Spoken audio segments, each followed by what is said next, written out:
Ultraterrestrials or pilots of the Spaceways? We are well aware that the word humanoid is not in the dictionary, wrote Charles Bowen, editor of the United Kingdom's world-renowned Flying Saucer Review. He said that it was coined somewhere along the line by a writer or researcher. Nevertheless, it seems to suit our purpose far more than those other words of anthropology like hominid, which means kin of man. Neanderthal man was one of these, and hominoid, which means man-like ape. These were the words that formed part of his foreword to Gordon Creighton's anthology of cases from around the world entitled What Else? The Humanoids, Chicago, Henry Regner, 1969.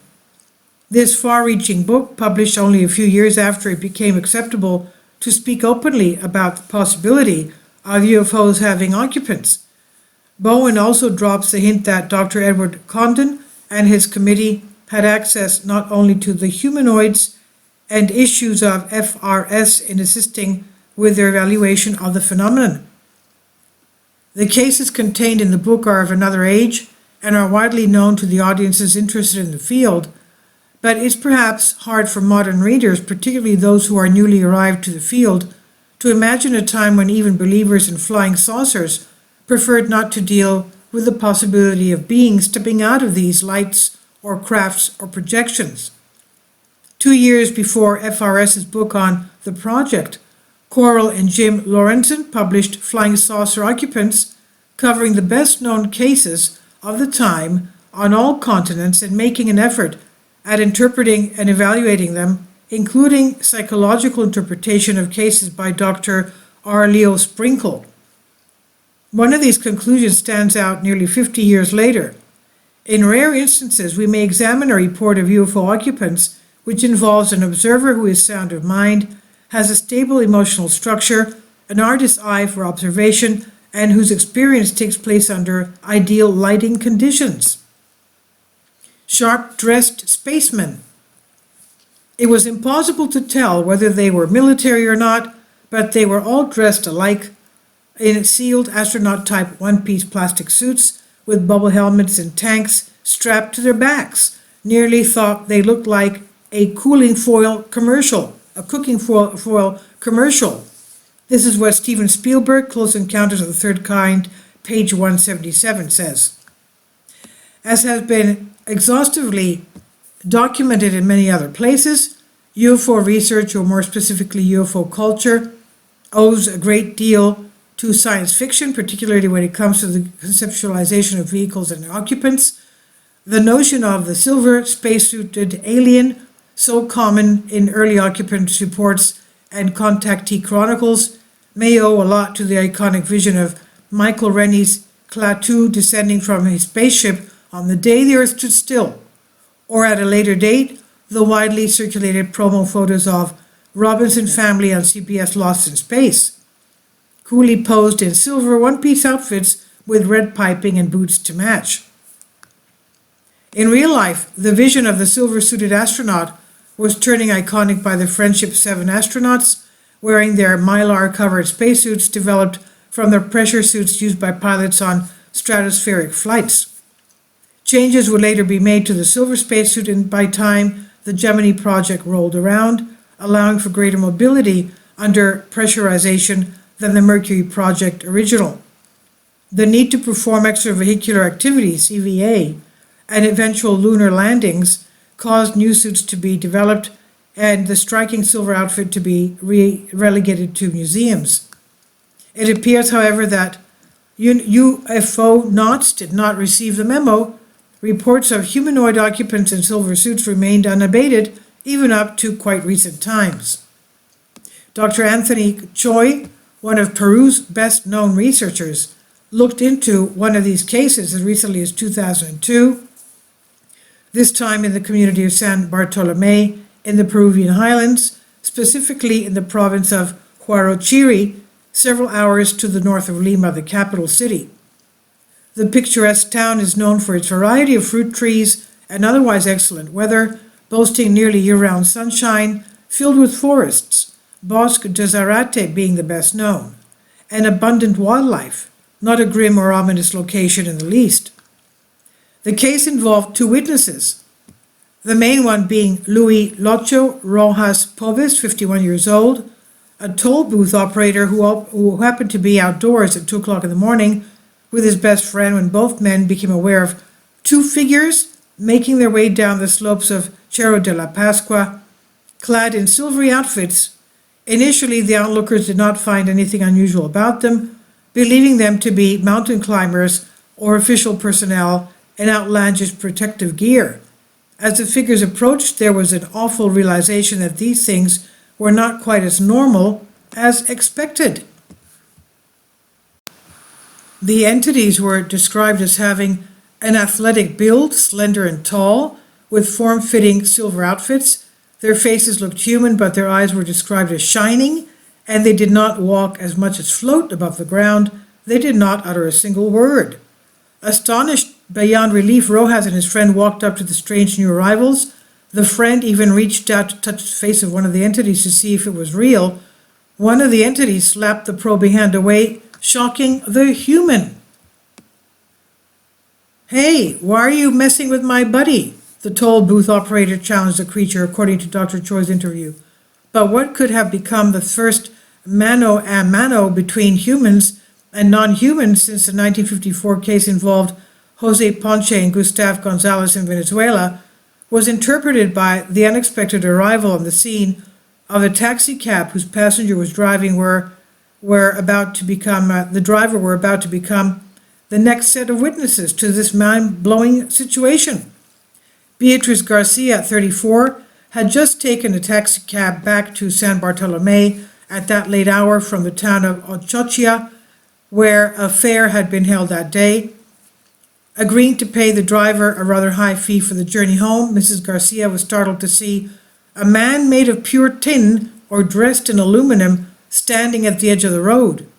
She was only able to see one figure, but could not say if it was the entity that slapped away the man's effort to touch his face.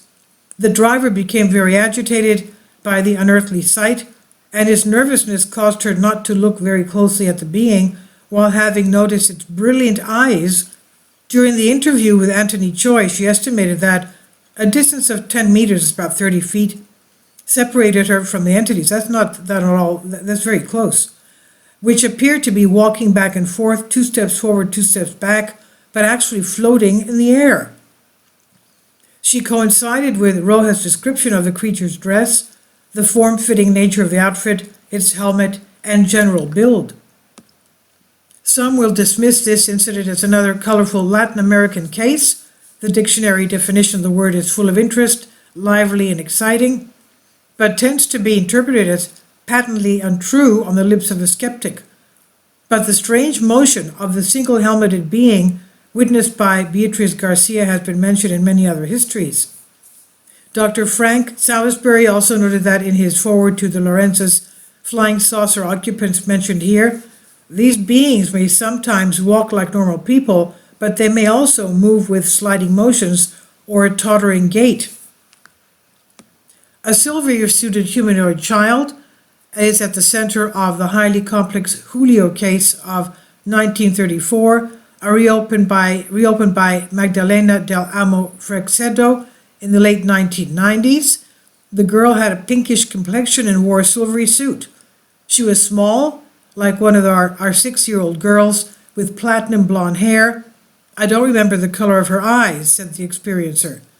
More ominous is the tall figure with empty eye sockets that played a role in the 1973 case involving a Puerto Rican housewife. The entity, humanoid in shape, towered and wearing a tight silver outfit, projected the words "Kerakia Ovnit" into the terrified experiencer's mind, words whose meaning remains a mystery 40 years later. Another entity seen in the Spanish province of Zamora in 1974 was described by the recipient as being over 6 feet tall, with arms held closely to the sides of its body and having an overall military bearing. It was also noted that the creature appeared to have been made of silver and glided away into a hill when the witness pressed his hunting dogs to attack it. Guillermo Jimenez of Argentina's Planeta UFO looked in the case and occurred with that occurred in Neocochea, Argentina, February 1988, involving entities wearing tight-fitting costumes.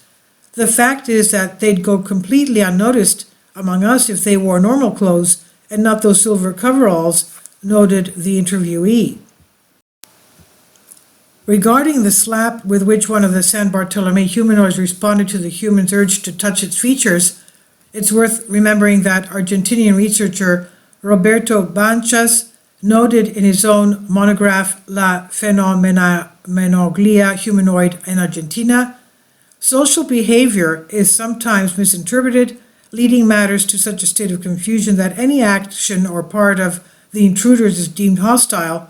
It's imperative to analyze all physical and psychological factors before a conclusion can be reached. A sky watch interrupted? 3 summers before the incident involving the San Bartolome humanoids, a sky watcher in neighboring Chile had his own brush with the unknown. Enrico Bermudez had driven to the outskirts of Punta Arenas, which, aside from boasting the privilege of being Chile's southernmost community, the city on the Brunswick Peninsula is also one of the largest one in the Patagonian region. The clear skies above beckoned the sky watchers and amateur astronomers, or simply anyone wanting to enjoy the unspoiled night air. It has also become famous in flying saucer circles for a famous radar confirmation case involving a warning issued by an air traffic controller to a passenger plane, advising it to be aware of unknown traffic in the area. Bermudez had no idea that he was about to enter the pages of UFO lore on September 22, 1997. The man startled to hear a strange sound outside, and upon turning off the headlights to eliminate the glare, he could see short humanoid figures running around the vehicle.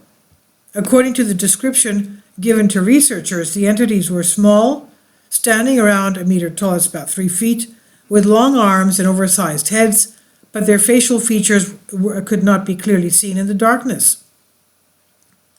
A total of 8 short beings now surrounded his car, besieging him behind the wheel for an estimated 40 minutes. When they finally ran off into the forest, the witness started the car and drove away. He would return bravely a week later with a researcher from Chile's ION group, Dr. Carlos Munoz, who had joined the organization in 1996 and became one of its most active field investigators. And both men descended from the vehicle and were startled to see a truly unusual sight. A source of light resembling a red neon tube was hovering in the darkness some 20 meters away from them, pulsating as it did so. Munoz lifted his camcorder to shoot footage of the uncanny phenomenon, but to his surprise, the light source did not appear in the viewfinder. Bermudez and Dr. Munoz found their nerves beginning to fail them. They re-entered the car and drove away from the forest. The soccer field humanoids. On June 4th, 1978, 2 brothers, Juan and Hector Juarez, aged 10 and 8, respectively, were walking back home from school to their humble home in El Corrito neighborhood in the Mexican state of San Luis Potosi, and the boys walked past Zaragoza Street. They saw activity in the empty field that served as a makeshift soccer pitch. Other children of around the same age seemed to be engaged in frantic activity, and not wanting to be left out, Juan and Hector walked down the street onto the empty field.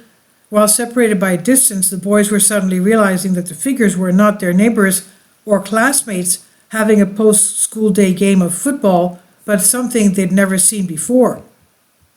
These figures were not children, although their height was comparable to boys their age. The 2 brothers found themselves facing between 15 and 20 creatures darting around the field. Far from fleeing in terror, Juan and Hector approached, curiosity getting the better of them, and making an uncanny discovery. The kid-sized figures' feet did not touch the ground. They darted on air, moving as if on roller skates. Some of the creatures, with devices on their backs that the 2 brothers could not recognize, interrupted their play to look at the humans, something in retrospect that Juarez brothers wished they had not done. The creatures had human-like features, the faces of adult humans on childish bodies, but their oval heads and eyes had set so close together as to make them resemble the legendary Cyclops. Terrified by the sight, Juan and Hector broke into a mad dash for the imaginary safety of Zaragoza Street and the prospect of reaching their home. Hector tumbled onto the ground a few times, weighed down by the contents of his school bag. Now, there are contradiction sources as to what happened next. In one version, the beings took off to the air, flying up and away, enveloped in a white light, as if though having been spotted by the young humans marked the end of their escape. In others, the boys ran to their home only to find their mother standing outside, gazing skyward straight at the sky, looking at the sun, due to its brightness, thinking that strange birds were flying into the air towards the light, unaware that they had taken flight precisely from the field that her two children were running away from. "They frightened us," said one of the boys, "sent us into a panic. My mother was able to see them from the entrance to our home." The mother contacted authorities, and law enforcement agents questioned the boys, asking if they had slept well the night before the incident, if they knew anything about UFOs or extraterrestrials, questions to which the boys replied yes and no respectively.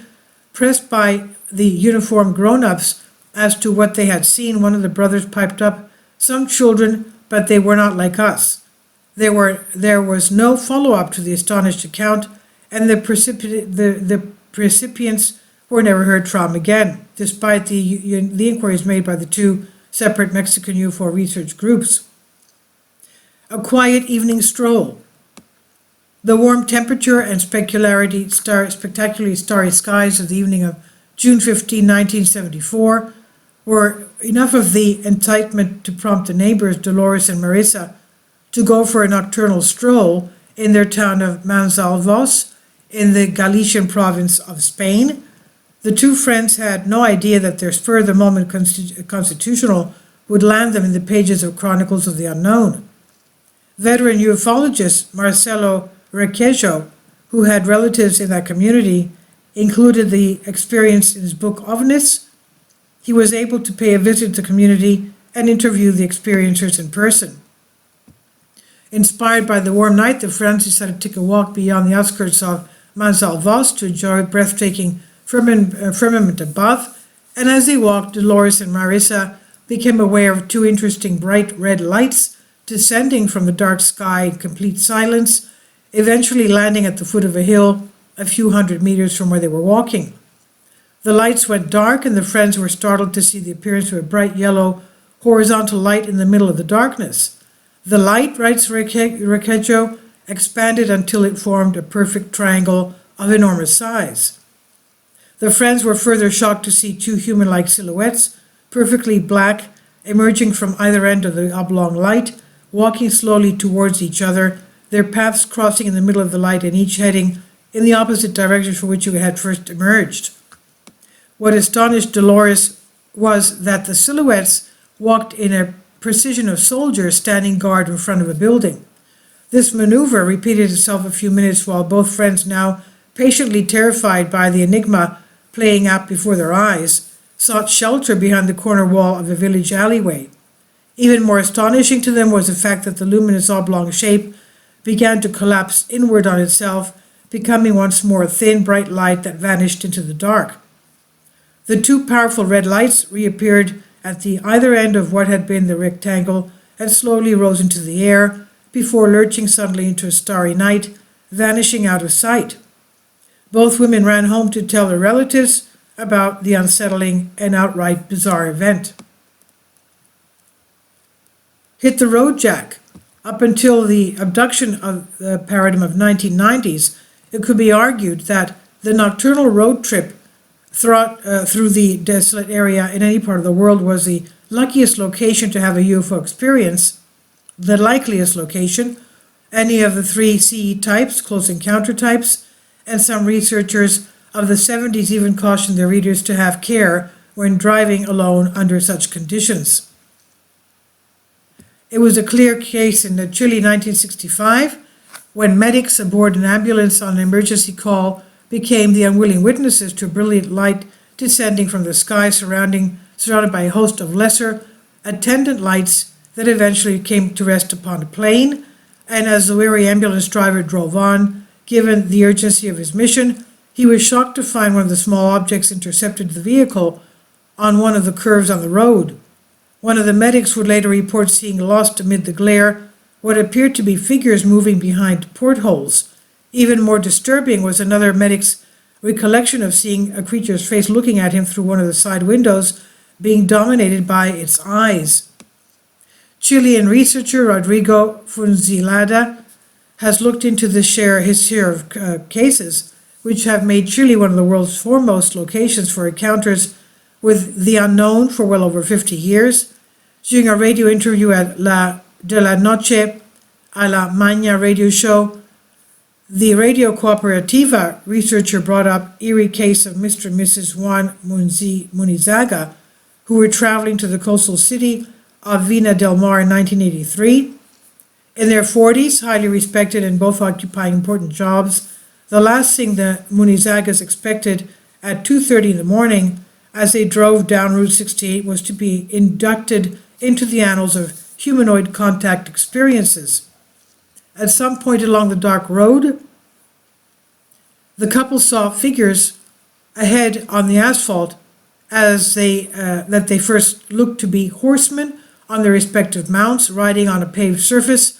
As the figures did not make way for the motor vehicle, Mr. Munizaga slowed down, turned on the high beams, and cast light upon the creature standing 2.5 meters tall, that's 8.2 feet, with white hair, enormous eyes, and celestial tunics, like something out of a Hollywood production, as they would later describe them. Even more perplexing was a description of shoulder pads with electronic circuits that came out of their necks, and the motionless feature of both giants, one of whom the Munizagas distinguished as possibly being female by the sharper feature and somewhat ruddier complexion. The Funizalda used the term feminoid to describe the possible giantess, who made her way to the car and looked into the passenger side window, casting her enormous eyes on the terrified Mrs. Munizaga, who curled into a fetal position on the seat in a vain effort to shut herself off from the unknown. Mr. Munizaga is reported to have cursed out loud, "Why didn't I bring my revolver with me?" And the encounter with the towering humanoids in their glowing raiment reportedly lasted 3 minutes, after which one of the beings stood aside and the driver was able to accelerate past them. Mrs. Munizaga looked back and reportedly saw one of the creatures making mechanical gestures with its arm, beckoning them to return. God forbid. Now, other significant Chilean cases from the late 90s, also from Rodrigo Funzadela's files, include the bedroom visitor. Again, was not one of the multitudinous greys.